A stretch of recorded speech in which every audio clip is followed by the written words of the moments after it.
Welcome to Moonlit BL. Let the story begin. Act 1. The air in the Thorne financial boardroom was thick with the scent of expensive espresso and the crushing weight of expectation. Elias Thorne sat at the end of the mahogany table, his thumb tracing the sharp edge of a gold-plated pen. His father, Arthur, was speaking about market dominance and legacy. But to Elias, it sounded like the slow closing of a tomb door. Just one more hour, Elias thought, his gaze flickering to the floor-to-ceiling window.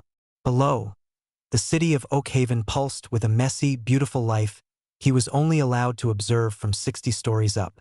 One more hour of being a brand, and then I can breathe. Elias, are you listening? Arthur's voice was like a gavel. He didn't look like a father. He looked like a CEO who happened to share Elias's bone structure. Every word, "Father," Elias lied, flashing a practiced, hollow smile. Risk management. Strategic pivots.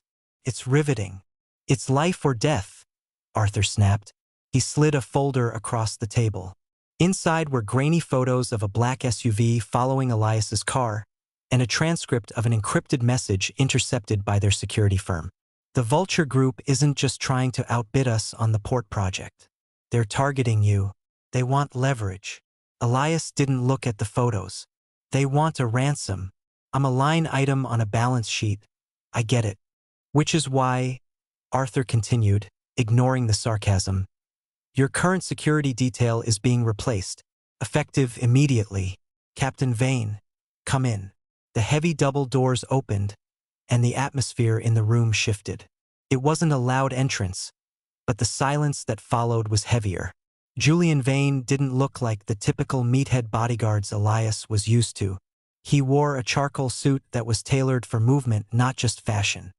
He was lean, with shoulders that seemed capable of holding up the ceiling, and eyes, dark, slate-gray eyes, that scanned the room with a terrifying efficiency. He didn't look at the art on the walls or the luxury furniture. He looked at the exits. Then he looked at Elias. It wasn't a look of deference. It was a calculation. Mr. Thorne, Julian said. His voice was a low, steady baritone that vibrated in the pit of Elias's stomach. Captain Vane comes with the highest recommendations from the Ministry of Defense, Arthur said, standing up. He will be with you 24 hours a day. He eats where you eat. He sleeps in the suite adjacent to yours. He is your shadow. Elias felt a prickle of genuine panic. My shadow? Father, I'm 24, not 6. I don't need a nanny in a tactical vest. Julian stepped forward, his expression unreadable. My job isn't to be your nanny, Mr. Thorne. It's to ensure you remain a viable asset for this company. Whether you like my presence is irrelevant to the mission. Elias's jaw tightened. An asset. The word stung more than it should have. He stood up, shoving his chair back with a loud screech. Fine. Welcome to the cage, Captain. I hope you like the view from the gold bars. 6 hours later, Elias was in his penthouse, dressed in a worn leather jacket and faded jeans. His human clothes. He'd left the lights on in his bedroom and stuffed pillows under the duvet. It was a classic move, almost cliché, but he hoped the shadow was still unpacking. He stepped onto the balcony, the cold night air hitting his face like a benediction. There was a service ledge that led to the kitchen service elevator, a route he'd used a dozen times to slip away to the Velvet Note, a jazz club where no one cared about his last name. He swung a leg over the railing, his heart hammering against his ribs. Freedom, just for 3 hours. The ledge is slick with condensation, Mr. Thorne. You'll slip before you reach the corner. Elias froze. He turned his head slowly. Julian was standing in the shadows of the balcony doorway, his arms crossed over his chest. He ditched the suit jacket, his white shirt sleeves rolled up to reveal forearms corded with muscle and a faint, jagged scar near his wrist. He looked even more dangerous in the moonlight. How did you? Elias started, then hissed in frustration. Are there cameras in my room? No, but there's a pressure sensor on the balcony floor, Julian said, stepping into the light. And you breathe louder when you're nervous. You've been planning this since dinner. Elias stepped back onto the balcony floor, his face flushed with anger. "Get out of my way, Vane. I pay your salary. I'm going out. Technically, Thorne Financial pays my salary. And my contract states I am to prevent you from entering high-risk, unvetted environments." Julian didn't move. He was a wall of muscle and professional indifference. "A dive bar in the Red District qualifies." "I just want a drink," Elias shouted, the frustration of years of confinement bubbling over. "I want to talk to people who don't want a merger. I want to be someone who isn't a viable asset for 5 minutes." For the first time, the robotic mask on Julian's face flickered. His eyes softened, just a fraction, as he took in Elias's disheveled hair and the desperate grip he had on his own jacket. "I understand the desire to disappear," Julian said quietly. "But the world out there doesn't care about your soul, Elias. They care about the price tag your father put on your head." Elias flinched at the use of his first name. It sounded different when Julian said it, less like a brand and more like a person. But he wasn't ready to give in. He stepped close, poking a finger into Julian's hard chest. "You're just another part of the cage," Elias whispered, his voice trembling. Julian didn't flinch. He reached up, his hand hovering near Elias's shoulder before he caught himself and dropped it. "Maybe, but I'm the only part of the cage that will bleed to keep you safe." He stepped aside, pointing back toward the bedroom. "Go to sleep, Mr. Thorne. Tomorrow's gala starts at 8. I'll have your suit ready." Elias stared at him for a long beat, the silence between them thick with a new kind of tension. Not just anger, but a sudden, terrifying awareness of the man standing in front of him. Without a word, Elias brushed past him. But as he entered the room, he felt Julian's gaze on his back. The shadow was watching, and for the first time in his life, Elias wasn't sure if he wanted to run away or stay exactly where he was. Act 2. The following weeks were a masterclass in psychological warfare, or so Elias told himself. He tried everything to rattle the shadow. He stayed out until 4 a.m. at high-stakes underground poker games. He spent tens of thousands on a vintage motorcycle he didn't know how to ride. And he once spent an entire afternoon in a modern art gallery staring at a blank white canvas just to see if Julian would blink. Julian Vane did not blink. He remained 3 paces behind, a silent sentinel in a rotating collection of perfectly fitted dark suits. He was a master of the middle distance, present enough to deter any threat, but unobtrusive enough to let Elias conduct his hollow life. But proximity is a dangerous thing. It breeds observation, and observation leads to the discovery of cracks. It was 2 a.m. on a Tuesday. Elias, plagued by the familiar insomnia that came with a mind too busy for its own good, wandered down to the penthouse's sprawling kitchen for a glass of scotch he didn't really want. He stopped in the doorway. The kitchen island was bathed in a single, warm pendant light. Julian was there, but he wasn't on duty.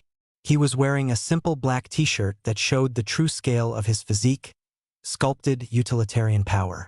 Julian was hunched over a small velvet cloth. Scattered across it were tiny, microscopic brass gears and a pair of jeweler's tweezers. He was working on an old, tarnished silver pocket watch. Elias watched from the shadows, mesmerized by the steady hand that held the tweezers. The man who could take down an armed assailant in seconds was now delicately placing a spring the size of a grain of sand. "It belonged to my father," Julian said, his voice cutting through the silence without him even looking up.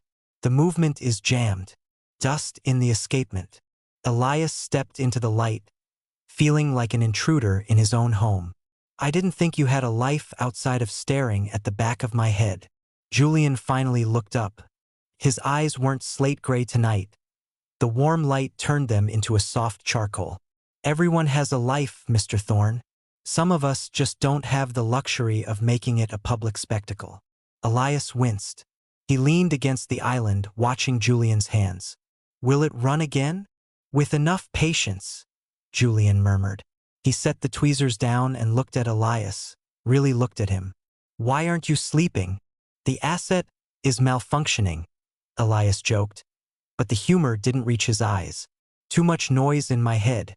Boards, mergers."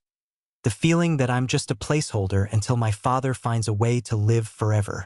Julian didn't offer a platitude. He didn't say it'll be okay. Instead, he picked up a tiny gear. My sister is the reason I do this. She's in medical school.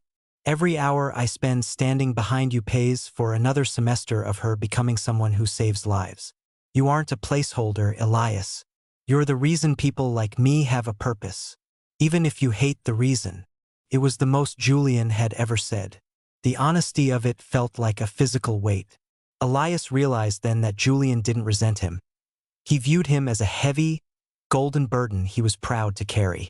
The unseen threat Arthur Thorne feared finally manifested 2 days later at the Winter Solstice Gala. The ballroom was a sea of silk and lies. Elias was mid-conversation with a diplomat when he saw Julian's posture change.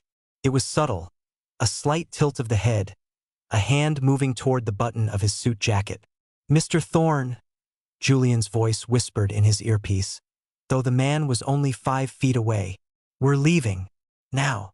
"Julian, I'm in the middle of." "Now." Julian was at his side in a heartbeat. His hand gripped Elias's upper arm, not with the gentle touch of a bodyguard, but with a sudden, ironclad urgency. Suddenly, a loud crack echoed through the hall. It sounded like a champagne cork, but Julian knew better. "Down!" Julian hissed. Before Elias could process the sound, he was tackled. Julian's body slammed into him, shielding him as they hit the marble floor behind a heavy catering table. A second later, the massive crystal chandelier above where Elias had been standing shattered, sending a rain of glass daggers onto the floor.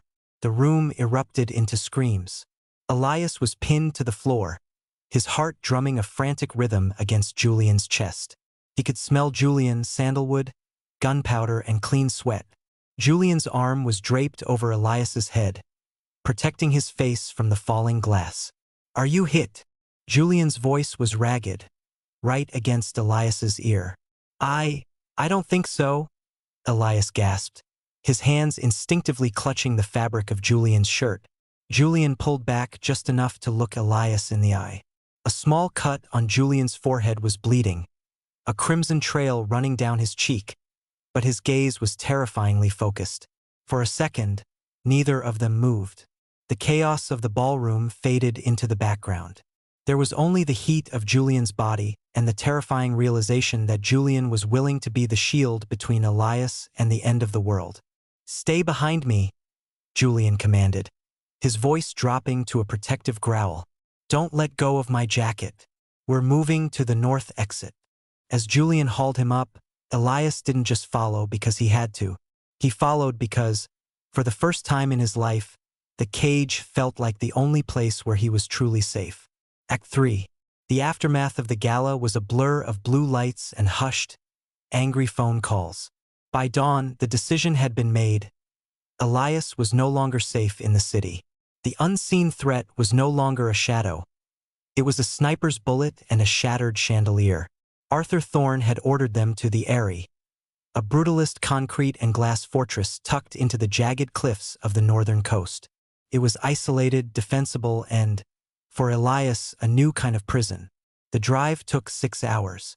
By the time they arrived, the coastal wind was howling, whipping the sea into a frothy gray frenzy below the cliffs. Inside, the house was cold and minimalist. "The local police are patrolling the perimeter fence," Julian said, his eyes scanning the monitors in the reinforced security room. He still had a small bandage over his eye from the glass at the gala. "I've checked every room. No external access except the main gate and the helipad." Elias stood by the window, watching the rain lash against the glass. He felt frayed. "So how long? A week? A month? Until whoever is shooting at me gets bored." "Until they're caught," Julian replied. He stepped into the living area, shedding his tactical vest. He was down to a black thermal shirt, looking exhausted but alert. Elias turned, his eyes narrowing. "You're bleeding again." Julian touched his forehead, his fingers coming away stained. The bandage came loose. "It's nothing." "It's not nothing." "Sit down, Julian." "That's an order." Julian hesitated. the habit of professional distance warring with the fact that Elias was looking at him with a fierce, quiet intensity. He sat. Elias fetched the medical kit. His hands, usually so steady with a pen or a piano key, were trembling slightly. He knelt between Julian's knees. The proximity was immediate and overwhelming. The air in the house was silent except for the roar of the ocean. "I'm the one who's supposed to be the asset. Remember?" Elias whispered, soaking a cotton pad with antiseptic. "The one you protect. You're not supposed to be the one getting hurt. The shield always takes the dents, Elias," Julian said. His voice was lower than usual, thick with the fatigue of 48 hours without sleep. As Elias leaned in to clean the cut, he had to steady himself by placing a hand on Julian's shoulder. The muscle beneath the thermal fabric was like granite. Julian's breath hitched, a tiny, microscopic sound that made Elias's heart skip. Elias looked down. At this distance, he could see the gold flecks in Julian's slate-gray eyes. He could see the pulse jumping in Julian's throat. "Why did you do it?" Elias asked, his voice barely a breath. "At the gala, you didn't just pull me down. You covered me. You used your body as a roof." "It's my job," Julian said. But the words sounded hollow, even to him. "Liars are supposed to be better at it than that, Captain," Elias murmured. He moved the cotton pad away, but he didn't pull back. His hand slid from Julian's shoulder to the back of his neck, his thumb grazing the short, dark hair there. The professional barrier didn't just crack. It disintegrated. Julian reached up, his large hand wrapping around Elias's wrist. He didn't pull him away. He held him there, a tether between two people drowning in a world of duty. "Elias," Julian warned, a low vibration in his chest. "If you don't move, I'm going to forget who pays my salary." "Forget?" Elias challenged, his eyes defiant and wet with unshed tears. "Just for a minute. Forget the contract. Forget my father. See me." Julian let out a breath that was half sigh, half growl. He closed the distance, his mouth crashing against Elias's with a desperation that had been simmering since that first night on the balcony. It wasn't a gentlemanly kiss. It was the collision of two men who had been starving for something real. Tasted like salt and antiseptic and a terrifying, beautiful freedom. Elias moved closer, his knees pressing into the floor, his fingers tangling in Julian's hair as he pulled him in, trying to bridge the gap that wealth and status had built between them. Julian's hands were on Elias's waist, gripping him with a possessive strength that said, "I have you, and I won't let go." For that moment, the Heir and the Bodyguard didn't exist. There was only the heat of the room and the storm outside. When they finally broke apart, both were breathless. Julian's forehead rested against Elias's. "This is a mistake," Julian whispered, his eyes dark with a mix of longing and regret. "A catastrophic security failure." Elias let out a shaky, genuine laugh, the first one Julian had ever heard. He leaned his head against Julian's chest, listening to the frantic, heavy thud of the bodyguard's heart. "Best failure I've ever had," Elias said. But the moment was cut short. The wall-mounted security monitor suddenly chirped a high-pitched, rhythmic alert. A red light began to pulse in the hallway. Julian was on his feet in a second, his romantic vulnerability replaced instantly by a cold, lethal focus. He grabbed his sidearm from the table. "Motion sensors on the cliff path," Julian said, his voice hard. "They found us." The unseen threat was no longer outside the gates. It was at the door. Act 4.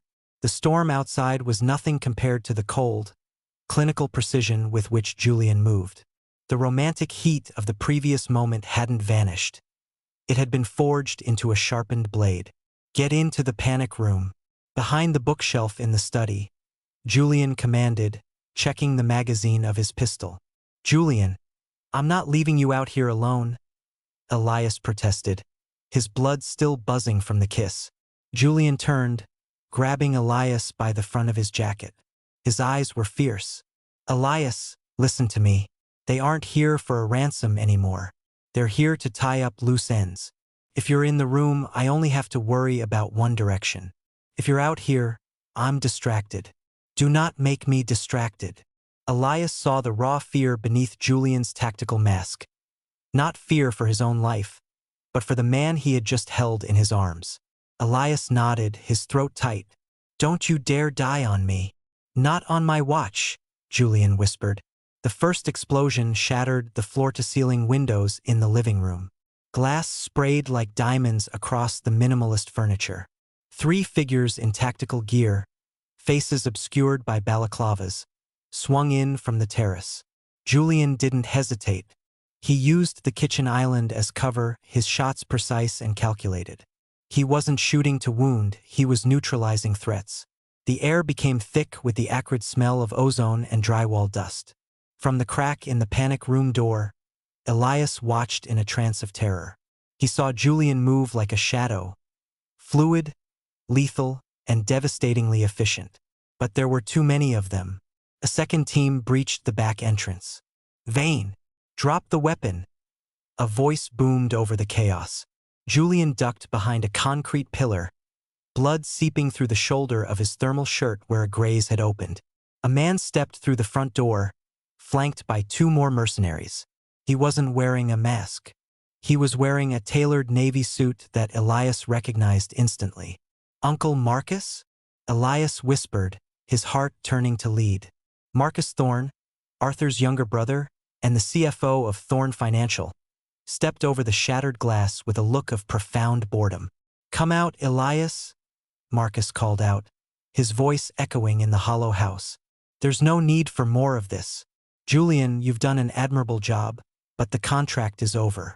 My brother is, let's say, indisposed back in the city. The board needs a tragedy to justify the merger. A grieving uncle taking the reins after a tragic kidnapping gone wrong. Julian's eyes flickered toward the panic room. He knew he couldn't win a shootout against 6 armed men with only 1 magazine left. He stepped out from behind the pillar, hands raised slightly, but his body still positioned between Marcus and the study. He's just a kid, Marcus, Julian said, his voice a low, dangerous rumble. Your own blood. He's a liability, Marcus snapped. He doesn't want the throne, and I do. Now, where is he? Julian's hand moved toward a small device on his belt, the silent distress beacon that bypassed the jammed house signals. Marcus's lead mercenary saw the movement. Don't, the mercenary warned, leveling his rifle at Julian's chest. Inside the panic room, Elias felt a cold, hard clarity settle over him. For years, he had been a passenger in his own life, a package to be moved and protected. He looked at the security monitors. He saw Julian, bleeding, cornered, yet still standing like a wall of iron for a man who had done nothing but complain about his presence. I am not an asset, Elias thought, and I am not a victim. He remembered Julian mentioning the house's internal suppression system, a non-lethal gas intended for intruders. He lunged for the manual override panel inside the panic room. Julian, hold your breath, Elias screamed through the intercom. He slammed his fist onto the red override. A hiss erupted from the vents. A thick, white cloud of incapacitating gas flooded the living room. The mercenaries, caught off guard, began to cough and stumble, their vision blurring instantly. Julian, having anticipated the move the moment Elias shouted, pulled his shirt over his nose and lunged. He didn't use his gun, he used his hands. He moved through the fog like a predator, disarming the mercenaries before they could recover. Elias threw open the panic room door, grabbing a heavy decorative bronze bust from a pedestal. As Marcus Thorne stumbled through the gas, blinded and gasping, Elias swung. The golden boy connected with a sickening thud. Marcus hit the floor, unconscious before he touched the glass. The gas cleared slowly. The mercenaries were down, bound with their own zip ties by a silent, efficient Julian. Julian turned to Elias. His face was smeared with soot and blood, his shirt torn, but when his eyes met Elias's, the intensity was staggering. He walked over, his boots crunching on the debris, and cupped Elias's face with shaking hands. You stayed, Julian rasped, checking Elias for injuries. I told you to stay in the room. I told you I wasn't leaving you, Elias countered, his voice thick with emotion. He reached up, covering Julian's hands with his own. He was going to kill you, Julian, because of me. No, Julian said, leaning his forehead against Elias's. He was going to kill the only thing that matters to me. You aren't just the mission anymore, Elias. You haven't been for a long time. Outside, the distant thrum of police helicopters began to shake the air. The unseen threat was gone, but as they stood in the ruins of the fortress, both men knew the hardest part was coming. Facing a world that still expected them to return to their roles. Act 5. The dust of the cliffside fortress settled, replaced by the sterile, blinding lights of the Oakhaven Central Hospital and the relentless flash of paparazzi cameras. The Thorne tragedy was the headline of the century. Marcus Thorne was behind bars, and Arthur Thorne, though physically unharmed, found his empire crumbling under the weight of his own brother's betrayal. Elias stood in the private wing, his reflection in the glass window looking like a stranger. He wore a crisp suit again, but the boy who had tried to escape down a fire escape was gone. The board is meeting in an hour. Arthur's voice came from the doorway. He looked older, the lines of his face etched deep with the shock of Marcus's treason. They need to see you, Elias. They need to know the succession is secure. Elias didn't turn around. The succession isn't secure, father. Because I'm resigning. Arthur stiffened. Don't be absurd. You're a hero. The public loves the story, the brave heir who took down the traitor. You have more leverage now than I ever did. I'm not a hero, Elias said, finally turning to face him. I'm a man who almost died because he was treated like a bank vault. I'm liquidating my personal shares. I'm setting up a trust for the employees Marcus tried to screw over. And then I'm done. And where will you go? Arthur sneered, though his voice lacked its usual bite. Back to your jazz clubs? You'll be a target for the rest of your life. I won't be alone, Elias said firmly. And for the first time, the person by my side won't be there because you paid him. He'll be there because I asked him to stay. Julian Vane sat on a bench in the hospital garden, his arm in a sling and a clean bandage across his brow. He was dressed in a simple hoodie and jeans, his own clothes. His contract with Thorne Financial had been officially terminated an hour ago. He was no longer the shadow. He was just a man with a heavy heart and a sister whose tuition was finally paid in full. He heard the crunch of gravel and looked up. Elias was walking toward him, shedding his blazer and tossing it onto a garden chair. You're late for your board meeting, Julian said, though a small, knowing smile played at the corner of his mouth. I skipped it, Elias said, sitting down beside him, close enough that their shoulders touched. I told my father I'm retiring at the ripe old age of 24. Julian looked at him, his gray eyes searching. You gave it all up? The palaces, the planes, the power. None of it kept me warm at night, Julian. And none of it kept me safe. You did that. Elias reached out, his fingers trembling slightly as he took Julian's hand. I've spent my whole life being told who I am by people who didn't care. I want to find out who I am with the one person who does. Julian squeezed his hand, his grip firm and grounding. I'm an unemployed bodyguard, Elias. I don't have a kingdom to offer you. Good, Elias whispered, leaning in. I've had enough of kingdoms. I just want a life. 3 months later, the air in the small coastal town was salty and bright. It was 1,000 miles away from Oakhaven. There were no boardrooms here, only a small, weathered storefront with a sign that read Vane and Thorne. Watch repair and restoration. Inside, Julian sat at a workbench, his steady hands moving with practiced grace as he tinkered with the internal gears of a vintage timepiece. The silver pocket watch, his father's, was finally ticking, a rhythmic heartbeat in the quiet shop. The bell above the door chimed. Elias walked in, carrying 2 cups of coffee and looking more vibrant than he ever had in silk.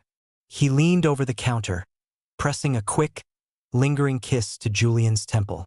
The local bookstore wants us to look at their grandfather clock, Elias said, sliding a coffee toward Julian.